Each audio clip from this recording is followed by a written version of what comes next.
It's hot out there, but let's blow them off the line of scrimmage. For thine is the kingdom, and the power, and the glory.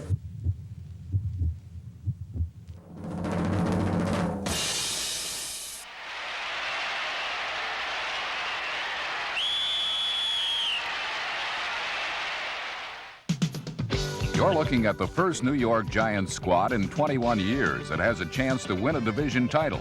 No kidding. With a quarter of the '84 season still to play, the Giants have a good chance to win the NFC East based on their record within the division and remaining schedule. This season has been more substance than shadow, thanks to the solid efforts of quarterback Phil Simms, who has made the New York passing game one of the most productive in football. He's thrown for 18 touchdowns already, the most by any Giants quarterback in 15 years. But he'll be sorely tested today by a team that boasts one of the finest pass rushes in the NFL. The Kansas City Chiefs can only be spoilers now with their 5-7 record, but they are champions when it comes to sacking the quarterback. The men from Missouri have already piled up 45 sacks, second most in the AFC, and will be a hard-charging crew today as they try to wreck New York's title dreams. From the Meadowlands, it's a game the home team must win to stay in the playoff picture. The host New York Giants versus the mischief-minded Kansas City Chiefs on the NFL Game of the Week. Before your gas line turns to ice, pour in a beaker of new Prestone Cold Start Fuel Additive. It works double time to fight gas line freeze and clean your fuel injectors. Get in the... Even in their losing seasons, the Lawrence Taylor-led Giant defense has been an imposing force. And in the game's early moments, LT and company were all over Chiefs quarterback Bill Kenny.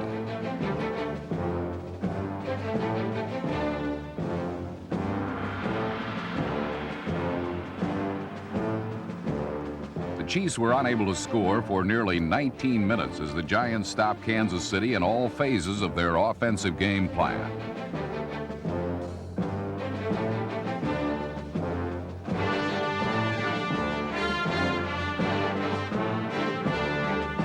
Every time Kenny looked up, the results were unpleasant, but he had plenty of company. Phil Simms found the Chief defense equally as tough as the Giants, too, were held in check.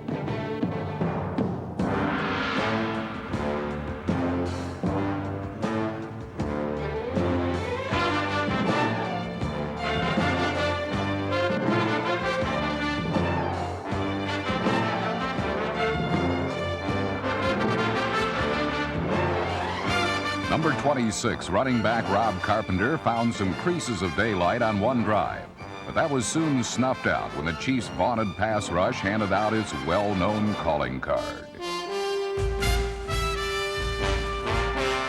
After Art Still picked up a sack, Simms began to have more trouble, including some missed connections with open receivers.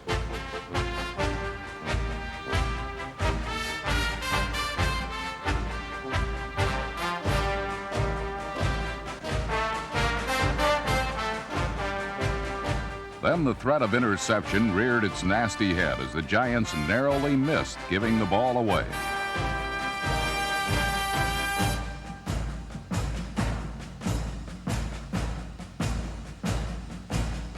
Lloyd Burris dropped this potential theft, but the Giants weren't so fortunate on their next drive, when Simms was victimized by a New Jersey native who now earns his living as the Chiefs' leading interceptor.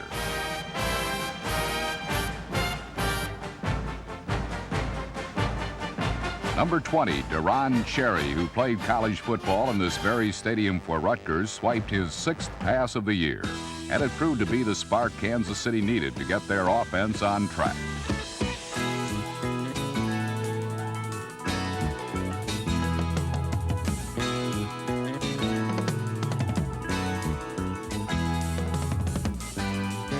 A juggling catch by Carlos Carson, number 88, put the Chiefs on the Giants' doorstep. The 56-yarder clicked because Carson flat-out beat defender Perry Williams, then showed his hands were as nimble as his feet.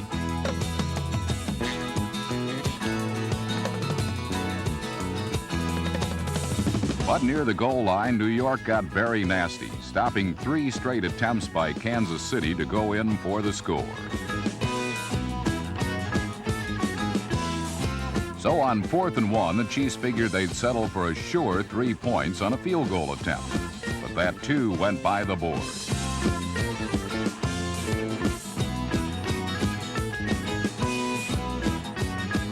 Lawrence Taylor dropped holder Jim Arnold, and the game remained a scoreless tie as period 2 began.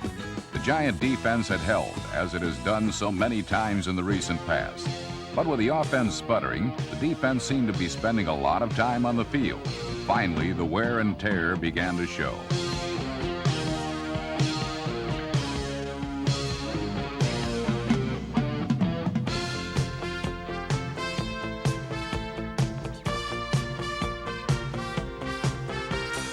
Bill Kenny began completing passes, short but effective little darts that moved the ball downfield. And New York had to come up to defend these quick plays.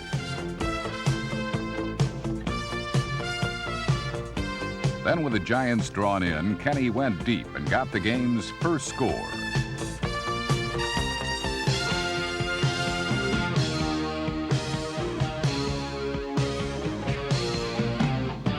Number 83, wide receiver Stephon Page hauled in his 3rd touchdown catch of the year on perhaps Kansas City's greatest catch of the year. Fighting 2 defenders, Page leaped, then literally stole the ball away from safety Kenny Hill, number 48.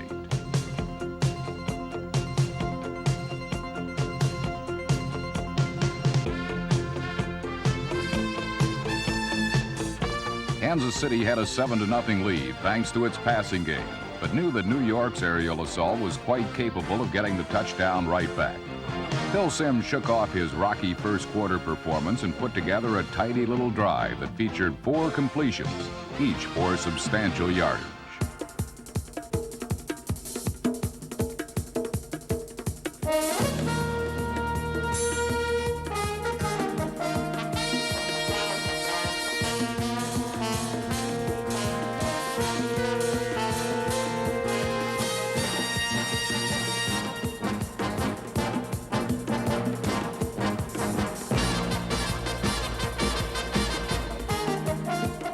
Number 20, running back Joe Morris, was instrumental on the drive, making several key plays, including one catch that put the Giants within easy reach of the end zone.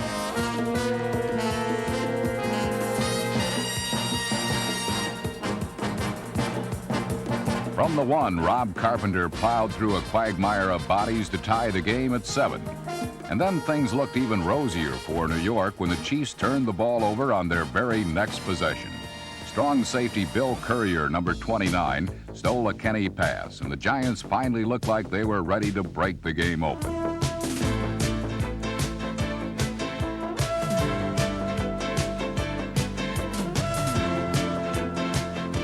But the interception bug was spreading in epidemic proportions as Simms immediately gave the ball back to the Chiefs and cornerback Kevin Ross, number 31.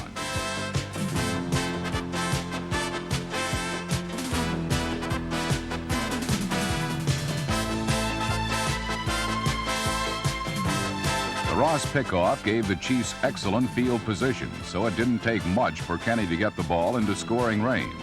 Although Kansas City would not get the touchdown they desired, the final location was well within the kicking capabilities of field goal specialist Nick Lowry.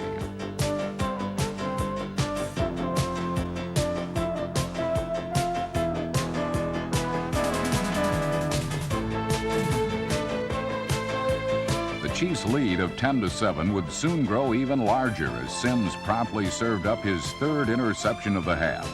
This time, the culprit was number 29, cornerback Albert Lewis.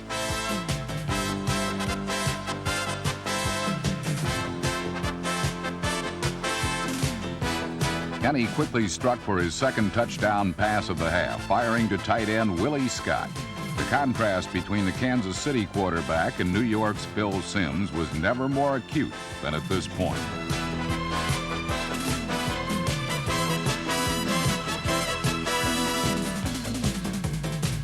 The Chiefs led 17-7 as the halftime gun sounded.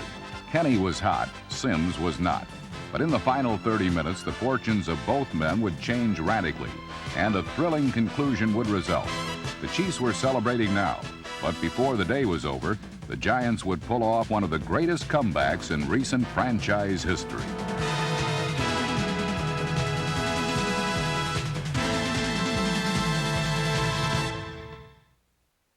To see the greatest uncut fights of all time, you've got to watch ESPN Classic. Now experience boxing's most unique show, an exclusive look inside. As the second half began, it was apparent that the Giants' chances of staying in first place in the NFC East were slipping away as fast as some of Phil Simms' errant passes. So it was no surprise that they came out running on their first third-quarter possession. With Rob Carpenter displaying his playoff form of 1981, the Giants moved from their own 20 to just inside Kansas City territory in 3 plays. And from there, Phil Simms felt it was safe to take to the air once more.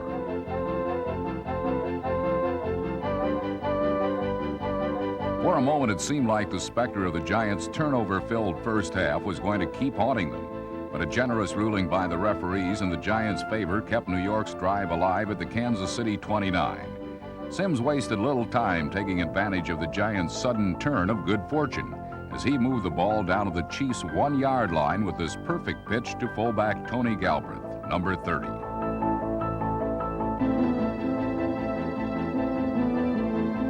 Three plays later, Rob Carpenter capped this scoring drive by plunging into the end zone for his second touchdown of the day. On this drive that opened the second half, the Giants went 80 yards in 13 plays, consuming the first 6.5 minutes of the third quarter. So it was a well-rested and hungry Giant defense that greeted the Chiefs' Bill Kenny the first time the Kansas City quarterback managed to touch the ball in the second half.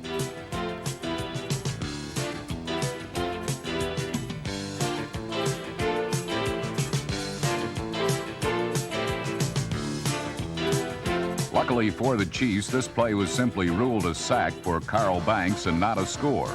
But it aroused the Giant defense, who, led by the familiar number 56 at linebacker Lawrence Taylor, started to make their presence felt.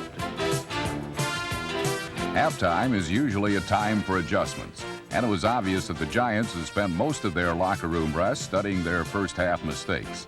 For while the defense was holding Kansas City to just 38 third-quarter yards, Phil Simms was suddenly picking apart the Chiefs secondary. Late in the third quarter, it appeared that the Giants were again driving for a score. But as it so often happens in this game of measured yards, the mere matter of a few inches can make you or break you. Lionel Manuel's diving fingertip grab was ruled incomplete when the officials decided that he was indeed a few inches out of bounds. Then in the final seconds of the period, the Giants faced a 4th and less than a yard at the Chiefs' 31. The Brain Trust decided to eschew a possible game-tying field goal and go for it all. It was a decision whose outcome would indeed be measured by inches.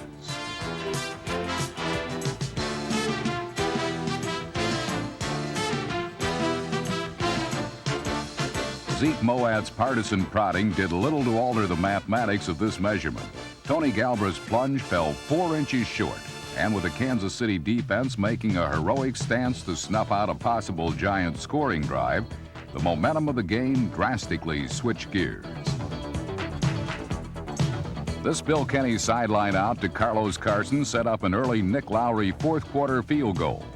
Then on Kansas City's next possession, Kenny needed only 5 plays to accomplish what he could not do at all in the entire third quarter. Carlos Carson's perfectly run 34-yard post pattern resulted in Kenny's third touchdown toss of the game and lifted the Chiefs into a very comfortable 27-14 lead.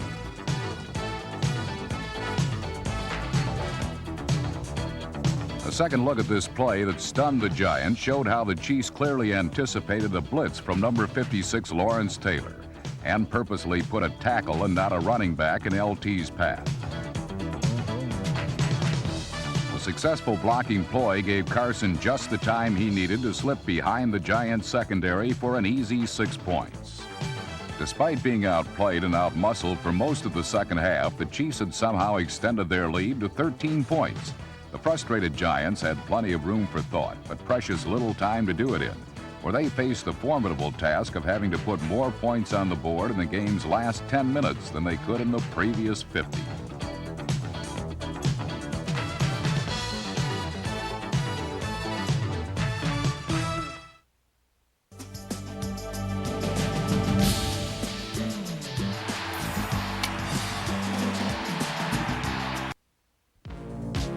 If there has been a reason for the Giants' turnaround this season, it has been the coming of age of Phil Simms. But with the mobile quarterback spending much of his time on the seat of his pants, New York's lofty playoff hopes seem very much in danger of being grounded. This was a game that the Giants were expected to win, but it has been 20 years of failure and such great expectations that have led to the long-suffering plight of being a Giant fan.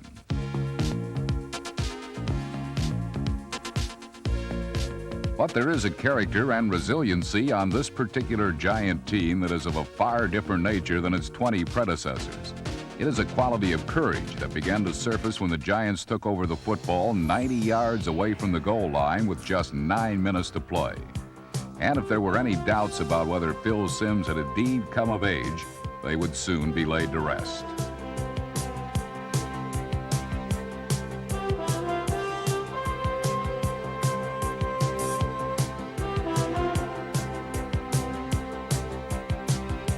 With the seconds ticking away, Simms engineered a Giant drive that was as economical in time as it was hard-fought in its effort.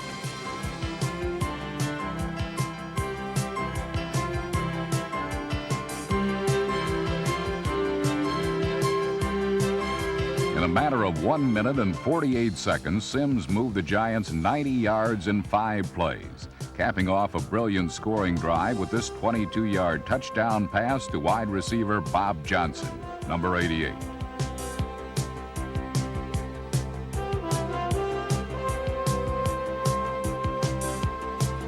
Johnson's clutch grab came on a timing pattern, and it was a right combination of a perfectly thrown Phil Simms pass and a bit of second effort on the part of the sure-fingered rookie receiver.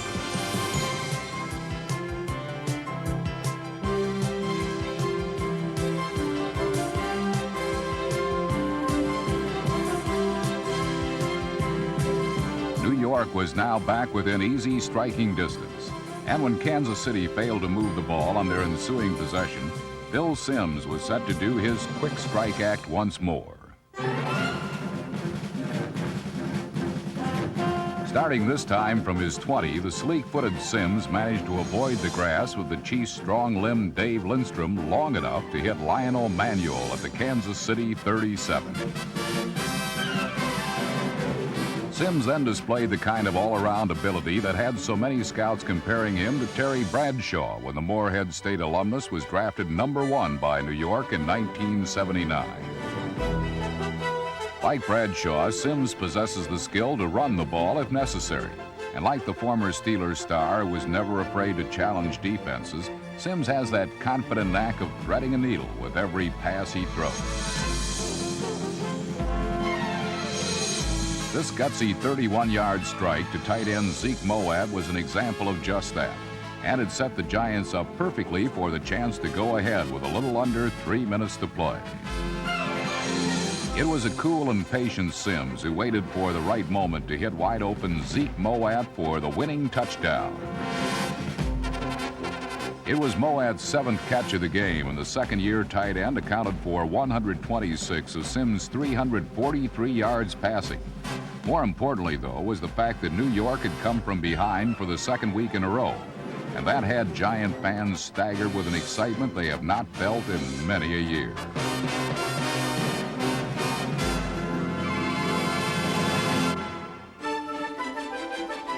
With 2 minutes remaining, the Chiefs still had time to move into field goal range. But it was a fired-up Giant defense that made sure that Kansas City would not stand a chance of pulling this game out.